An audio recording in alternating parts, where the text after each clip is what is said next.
Hello dear students, good evening. आज अपन पढ़ेंगे रासायनिक समीकरण को संतुलित करना। ये कक्षा 9, 10th, 11 और 12th के लिए हैं। कोई भी स्टूडेंट इसको रासायनिक समीकरण को संतुलित करने के लिए सीखना चाहे तो सीख सकता है, क्योंकि हर किसी क्लास के अंदर ये रासायनिक समीकरण साइंस के अंदर संतुलित करना सबसे पहले आनी चाहिए। और ये क्वेश्चन हर किसी एग्जाम, बोर्ड एग्जाम के अंदर आता ही है। और अगर अपन कोई साइंस के अंदर कोई केमिस्ट्री पढ़ते हैं तो जब तक अपन को रासायनिक समीकरण अगर संतुलित करने नहीं आती तो केमिस्ट्री अपन को समझ में ही नहीं आएगी। सबसे पहले बेसिक पॉइंट है ये। और आज से अपन जो भी क्लासें पढ़ेंगे रेगुलर बेसिक ही पढ़ेंगे। इसके बाद में मेन टॉपिक के अंदर जाएंगे और जो रासायनिक समीकरण असंतुलित समीकरण है उसको संतुलित करने के लिए आज अपन पढ़ेंगे कि कैसे रासायनिक समीकरण असंतुलित समीकरण होती है उसको संतुलित कैसे किया जाता है, और इसके अंदर कौन कौन से नियम लागू होते हैं, कौन से नियम और कौन सी विधि के द्वारा ये असंतुलित समीकरण संतुलित की जाती है, क्या होती है असंतुलित समीकरण और संतुलित समीकरण, इसके बारे में अपन पढ़ते हैं। सबसे पहले देखते हैं कि किसी रासायनिक समीकरण में अभिकारक एवं उत्पाद में तत्वों के परमाणु की संख्या बराबर करना रासायनिक समीकरण संतुलित करना कहलाता है। किसको कहते हैं कि किसी रासायनिक समीकरण में अभिकारक एवं उत्पाद में तत्वों के परमाणु की संख्या बराबर करना रासायनिक समीकरण संतुलित करना कहलाता है। जो उत्पाद रहते हैं और अभिकारक रहते हैं उन तत्वों में परमाणु की संख्या समान करना क्या कहलाता है? रासायनिक समीकरण को संतुलित करना कहलाता है। फिर आगे पढ़ते हैं कि इस समीकरण को संतुलित करने के लिए कौन कौन सी विधि उपयोग में ली जाती है। मतलब कि अगर अपन असंतुलित समीकरण होती है उस समीकरण को संतुलित करते हैं तो कौन कौन सी विधि इसके उपयोग में की जाती है, उस विधियों को बारे में अपन पढ़ेंगे। तो सबसे पहली विधि है अनुमान विधि। अनुमान विधि इसको बोलते हैं हिट एंड ट्रायल मेथड। क्या बोलते हैं? Hit and trial method. ये विधि जो है कक्षा 10th के अंदर दी हुई है, हिट एंड ट्रायल मेथड। मतलब कि अपन अनुमान लगा करके उस समीकरण को संतुलित कर सकते हैं। फिर दूसरा है आंशिक समीकरण विधि। क्या है? आंशिक समीकरण विधि। तीसरा है ऑक्सीकरण संख्या, ऑक्सीडेशन नंबर ऑफ मेथड। फिर चौथी है आयन इलेक्ट्रॉन विधि, लॉन इलेक्ट्रॉन मेथड। क्या है? Ion electron method. फिर इन चार विधियों के द्वारा क्या करेंगे अपन? रासायनिक समीकरण को क्या करेंगे? संतुलित करेंगे। सबसे पहले आज अपन जो पढ़ेंगे वो क्या, कौन सी विधि पढ़ेंगे? अनुमान विधि पढ़ेंगे, हिट एंड ट्रायल विधि। मतलब कि जिसमें अगर अपन अभिकारक व उत्पाद दोनों के अंदर क्या करेंगे, कोई सूत्र में परिवर्तन नहीं करेंगे, सूत्र में परिवर्तन नहीं होना चाहिए, और उस तत्व के परमाणु की संख्या को समान करेंगे, तो वो कौन सी विधि है? अनुमान विधि। और इसको बोलते हैं हिट एंड ट्रायल विधि। कैसे असंतुलित समीकरण को संतुलित किया जाता है? जैसे कि सबसे पहले देखेंगे कि अनुमान विधि के द्वारा कि समीकरण को संतुलित करते समय किसी अभिकारक अथवा उत्पाद के रासायनिक सूत्र में परिवर्तन नहीं करते हैं। क्या करेंगे? किसी रासायनिक समीकरण को संतुलित करते समय किसी अभिकारक अथवा उत्पाद के रासायनिक सूत्र में परिवर्तन नहीं करते हैं। अनुमान विधि में क्या करेंगे? जब किसी रासायनिक समीकरण को संतुलित करते समय उसके सूत्र में कोई परिवर्तन नहीं करेंगे, ना तो अभिकारक व उत्पाद दोनों के सूत्र में कोई परिवर्तन नहीं करेंगे। अगर सूत्र में परिवर्तन करेंगे तो वो यौगिक होता है, वो ही अलग हो जाता है। इसीलिए क्या करेंगे? अपन उसकी संख्या में परिवर्तन करेंगे, उसके मेन अंक के बारे में। जैसे कि CaH2O, calcium plus H2O, calcium का एक अणु है और जल के एक अणु है। अब ये क्या बना? CaOH2 plus CaOH whole twice 2 plus H2। यहां पर हाइड्रोजन कितने हैं? 2 हैं। और ये OH कितने हैं? 2 है। और यहां पर H कितना है अपने पास? 2 है। और O कितना है? 1 है। और Ca कितना है? 1 है। और यहां पर Ca कितना है? कैल्शियम 1 ही है। अब इसको संतुलित कैसे करेंगे? यहां पर देखते हैं कि Ca, ये Ca प्लस H2O। H2O क्या है? H2O, और इसको संतुलित करेंगे तो क्या बनेगा ये? जैसे कि CaOH और 2 प्लस H2 ये हैं। अब इसको संतुलित कैसे करेंगे? मेन सभी अभिकारक व उत्पाद दोनों में संख्या क्या होनी चाहिए? समान होनी चाहिए। क्या होनी चाहिए? समान होने चाहिए। किसमें? अभिकारक व उत्पाद दोनों में संख्या। अगर अपने पास यहाँ पर हाइड्रोजन कितने हो रहे? 4 हो रहे, 2 ये और 2 ये 4, तो यहाँ पर भी हाइड्रोजन कितने होना चाहिए? 4 ही होने चाहिए। तो क्या करेंगे? यहाँ पर 2 कर देते हैं। कैल्शियम तो क्या है? समान है। जैसे कि यहाँ कैल्शियम, ये से कैल्शियम कितना है? 1 है, और यहाँ पर भी कैल्शियम कितना है? 1 ही है। अब हाइड्रोजन में परिवर्तन है। हाइड्रोजन व ऑक्सीजन के अंदर कुछ सेंच है, क्योंकि ऑक्सीजन यहाँ पर 2 है और यहाँ पर अकेला है। तो यहाँ पर अगर अपन 2 करेंगे तो हाइड्रोजन कितने हो जाएंगे? 2 एकम 2, 2 दूनी 4। तो हाइड्रोजन 2 ये और 2 ये कितने? 4 हो गए। अब क्या करते हैं? ऑक्सीजन को देखते हैं। ऑक्सीजन कितनी है? इसके आगे 2 है, ये 2 है, तो ये भी कितने हो गए? 2 ही। 2 ऑक्सीजन यहाँ है, तो ये 2 है, तो इसके नीचे ऑल्टो इसमें 2 है, तो ऑक्सीजन 2। तो ये क्या हुई? संतुलित समीकरण हो गई। इसको संतुलित। अगर यहाँ पर अपन ने 2 रखा तो इसके सूत्र में कोई परिवर्तन नहीं हुए, क्योंकि अणु OH के कितने हो गए? 2। अगर यहाँ पर इस प्रकार में है कि CaOH कितने लिए, अगर यहाँ पर इसको कैसे देखेंगे अपन कि 2H, यहाँ अपन देख लेते हैं OH, और ये इस प्रकार जल को लिख सकते हैं। और यहाँ पर ये OH, ये अब Ca ने क्या किया? 2S ले लिया, ये 2S ले लिए, और 2 हाइड्रोजन बची हुई थी, तो 2 हाइड्रोजन यहाँ आ गई।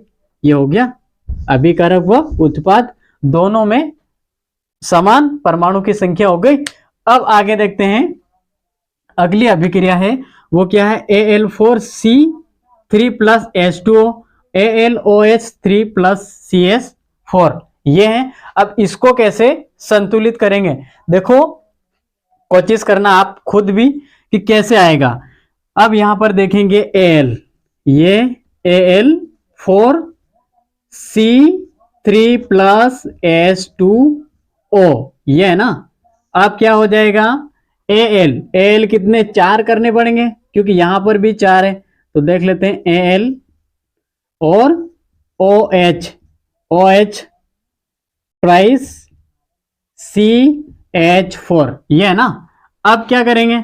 Al कितने? 4 है, तो यहां पर भी 4, तो इसको यहां डायरेक्ट कर देते हैं। क्या होता है? 4। अब देखते हैं C, कार्बन कितने यहाँ पर? 3 है, और यहाँ पर कार्बन कितना है? अकेला ही है। तो इसको यहां तो सेंस नहीं कर सकते, यहां पर करते हैं, तो ये कितने हो जाएंगे? 3 कार्बन यहाँ और 3 कार्बन यहाँ, हो गए कंप्लीट। अब देखते हैं हाइड्रोजन, जल का अणु। तो OH कितना है अब यहां पर अपने पास? अब इसके साथ पूरा करेंगे तो 4 एकम 4, और 4 का गुणा 3 से करते हैं तो कितने हो जाएंगे? 200 का 312। तो इसको अपन यहां से डायरेक्ट 12 करना पड़ेगा, मतलब कि यहां पर ये 12 हो गए, है ना, ये 12 हो गए। अब OH 4 का गुणा इसके साथ करेंगे तो कितने हो जाएंगे? 200 का 312। तो OH कितने चलेगा यहां से? जैसे ये H2O है ना, तो ये किस प्रकार है? AHOH और HOH HOH ये इस प्रकार के रूप में है। मतलब कि यहां से इसने OH कितने? 3 ले लिए, तो OH इसने 3 ले लिए, और यहां से H कितने बचे? 3, 12। अब यहां से 12, और ये हाइड्रोजन कितने? 3 का गुणा 4 से करेंगे 200 का 312, 12 हाइड्रोजन और 12 OH। अब ये है ना 100 200 का 312, 12 OH यहाँ से आ गए, OH बाहर से निकल गए, तो क्या OH बाहर निकल गया तो फिर H बचा, तो H भी कितने हो जाए? ये 3 का गुणा 4 से करेंगे तो कितने हो जाएंगे? 100 200 का 312। अच्छी तरह से समझो, जैसे कि Al ये 4 हो गया, एल्यूमिनियम 4 हो गया। अब एल्यूमिनियम यहाँ 4 है, तो यहाँ पर भी 4 है। फिर देखते हैं कार्बन, क्या देखते हैं? कार्बन, कार्बन यहाँ 3 है, और यहाँ पर भी 3 है, तो ये 3 3 हो गए। अब देखते हैं H2O, H2O तो एल्यूमिनियम 4H2O, तो यहाँ पर अपन निकाल लेंगे, ये 12 है ना, तो यहां से निकाल लिया, तो 4 का गुणा इससे करेंगे कितने हो जाएंगे, ये 12, 200 का 300 12, तो OH कितने हुए 12, तो OH यहां से 12 निकल गए, तो हाइड्रोजन कितने बचे 12 बचे। अब हाइड्रोजन 12 बचे, OH 12 यहां से निकल गए, ये अब 12 यहां से निकल गए, तो ये 12 यहां से निकल गए। अब ये कार्बन तो हो गया संतुलित, फिर हाइड्रोजन ये 4, 4 और 3 का गुणा करेंगे कितने होंगे 12 होंगे, तो ये हाइड्रोजन भी 12 हो जाएंगे, हाइड्रोजन 12 हो जाएंगे। ये संतुलित हो गई अभिक्रिया। आया समझ में? आपको प्रैक्टिस करोगे तो आ जाएगा, लगातार प्रैक्टिस करनी है तब जाके आ जाएगा। अब देखते हैं कि यहां पर क्या होता है। ये H3PO3 और H3PO4 प्लस PS3, इसके बारे में पढ़ेंगे। इसको कैसे संतुलित करेंगे, तो ये क्या होगा, जैसे कि H3PO3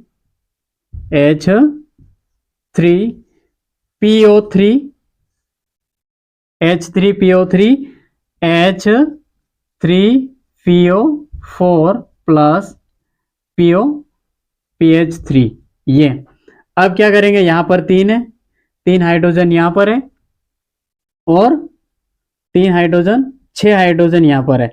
अब इसको कैसे करेंगे संतुलित, यहां पर देखते हैं कि कैसे ये संतुलित होगा।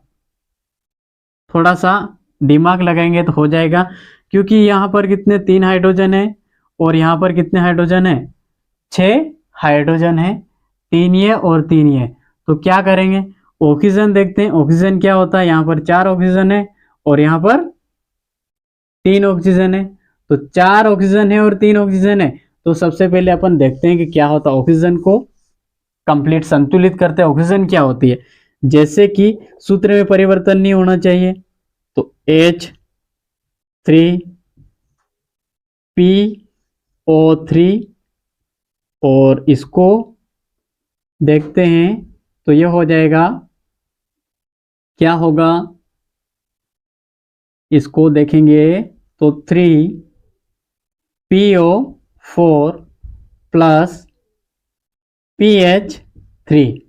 अब यहां पर कोशिश करते हैं कि यहां मैं 3 कर देता हूं और यहां पर इसको, सॉरी यहां पर मैं 4 कर देता हूं, विपरीत, यहां 4 कर देता हूं और यहां पर 3 कर देता हूं। अब देखते हैं कि क्या होता है, 4 का गुणा 3 से करेंगे, 200 का 300 12, 12 हाइड्रोजन हो गए, और 3 का गुणा 3 से करेंगे 9, 9 और 3 हाइड्रोजन कितने हुए 12 हाइड्रोजन हो गए, हाइड्रोजन संतुलित हो गई, 12 हो गए।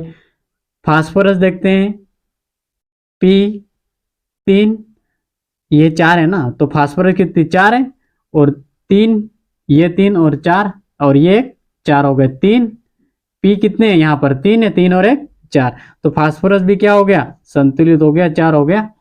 अब ऑक्सीजन यहाँ पर 200 का 312, ऑक्सीजन कितना यहाँ पर 12 है, तो यहाँ पर कितना होता है, ये ऑक्सीजन 4 है, तो 4 का गुणा 3 से करेंगे कितने हो जाएंगे 12, मतलब कि ये समीकरण संतुलित हो गई। आ गया समझ में? कंप्लीट रेगुलर आपको प्रैक्टिस करनी है, और ऐसे कैसे 10 15 20 हर दिन 10 भी आप रेगुलर प्रैक्टिस करोगे तो आपको बहुत इजी तरह से आ जाएगा। कल अपन पढ़ेंगे नेक्स्ट वीडियो में, क्या पढ़ेंगे, कौन सी विधि पढ़ेंगे, आंशिक समीकरण विधि। आज अपन ने पढ़ा है वो अनुमान विधि, हिट एंड ट्रायल विधि के द्वारा असंतुलित समीकरण को संतुलित करना सीखा है। बहुत अच्छा समझ में आया होगा आपको, और ये आपको बहुत अच्छी तरह से लिखना है, और ये लिखने के बाद आपको रेगुलर प्रैक्टिस करनी है। अगले वीडियो में देखते हैं कौन सी विधि पढ़ेंगे, आंशिक समीकरण विधि पढ़ेंगे हर रोज रेगुलर। और आपको हो सके तो सब्सक्राइब करना,